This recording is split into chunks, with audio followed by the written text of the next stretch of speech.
Born Napoleon Francois Charles Joseph Bonaparte on March 20th, 1811, Napoleon II was an imperial prince of the House of Bonaparte, titled King of Rome and the only direct heir Napoleon I, Emperor of the French, born to his second wife, the Archduchess Marie-Louise.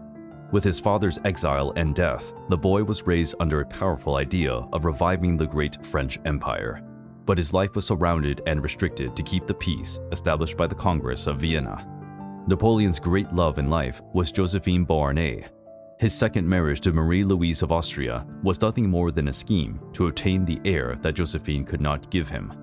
The emperor had a son, Alexander, in 1810, from his affair with the Polish Countess Marie Walewska, but he was registered as the son of the Countess's husband.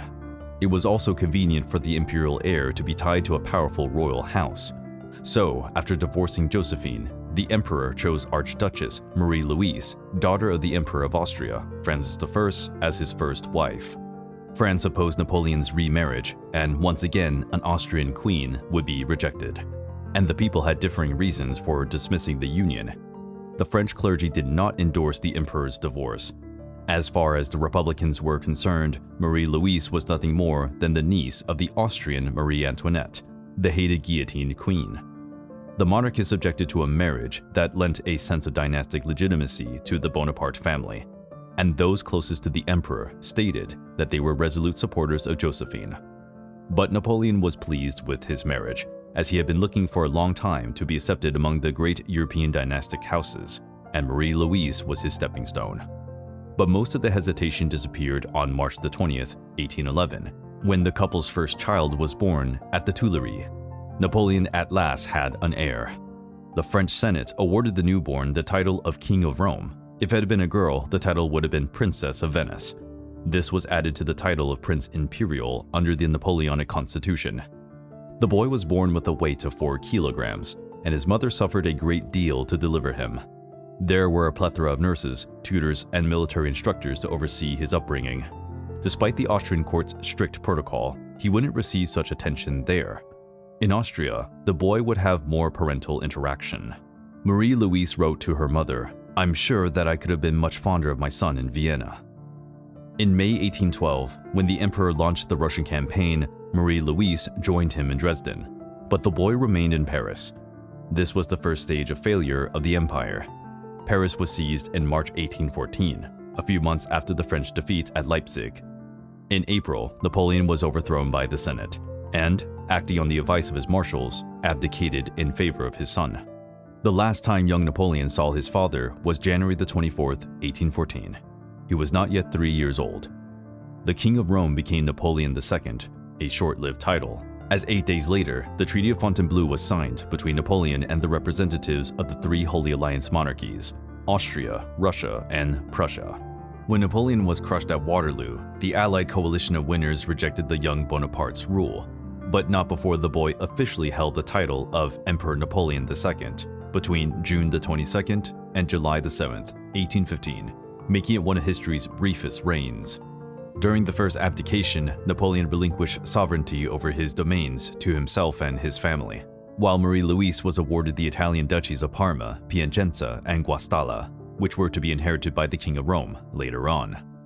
A week later, the former emperor left for the island of Elba. He would never see his son again. Napoleon had written to his brother, Joseph, a few months earlier, saying that he would rather see his son dead than become an Austrian prince. Nevertheless, when the father went into exile, he forced his wife to write a letter to Francis I of Austria, asking him to protect her and their son. Fortunately, Francis I did not refuse to help them. Marie-Louise and the child left for Vienna.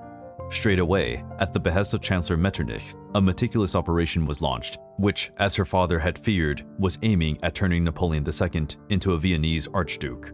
It started by making him drop his first name to be rechristened Francis or Franz, like his grandfather, and after 7 years, he was given the title of Duke of Reichstadt, to avoid any mention of his previous status as a French imperial prince.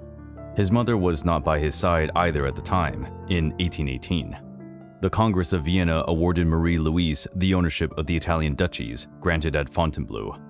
Unbeknownst to her son, she started a family with her Austrian lover, Count von Neipperg, and seldom visited Vienna. Napoleon II saw Marie-Louise only 4 times, from the moment she left for Parma until June 1826. Even during the brief imperial slumber of the 100 Days, when Napoleon of Elba returned to France, Marie-Louise never considered the option of returning to Paris. Napoleon was subsequently defeated at Waterloo and exiled to the island of St. Helena, where he died in 1821. The Duke of Reichstadt grew up virtually orphaned by his father and mother, whose presence was solely in letters. His loneliness was offset by the special predilection of his grandfather, Francis I. The Austrian emperor had to endure threats to abduct or assassinate the boy. It was reported that Napoleon would offer a considerable sum to anyone who would bring his son to him. The Austrians feared that the child's French servants would disguise him as a girl. He had beautiful blonde curls and take him away. In the meantime, French absolutists declared that a rope should be kept ready for the child. They offered a substantial reward to anyone who would murder him. The boy looked nothing like his father, but the young Napoleon was perceived by the Allied powers as a potential foe for the Restoration Europe, as he could reignite the dream of the Napoleonic Empire. He needed to be controlled, watched, and suppressed, so Chancellor Metternich took care of that. Napoleon II became the symbol of the freedoms that had been snatched away by absolutism in France. Many writers claim that the Napoleonic zeal that led to the Second Empire had its origins in the legend surrounding the Duke of Reichstadt in France. Franz was not raised to hate his father, but was taught to consider him a wealthy soldier who devastated Europe and ruined his country. Franz was naturally curious about Napoleon, but was not given much detail about his father's career until after Napoleon's death in 1821. Nevertheless, even at an early age, Franz managed to collect a fair amount of information. One day, according to reports, a visiting Austrian military commander named 3 illustrious people as the greatest military leaders of the time. Young Franz was listening attentively, then vigorously burst in, "I know a 4th one you have not mentioned." "And who is that?" the general asked. "My father," Franz cried, before running off. The 1830 Liberal Revolution could have been a wonderful opportunity for Napoleon II to achieve the ambitions of many Bonapartists for himself. However, by then, tuberculosis had already struck down the young Archduke, who, on the other hand, never stated a possible return to France. In any case, Louis-Philippe of Orléans would assume the throne.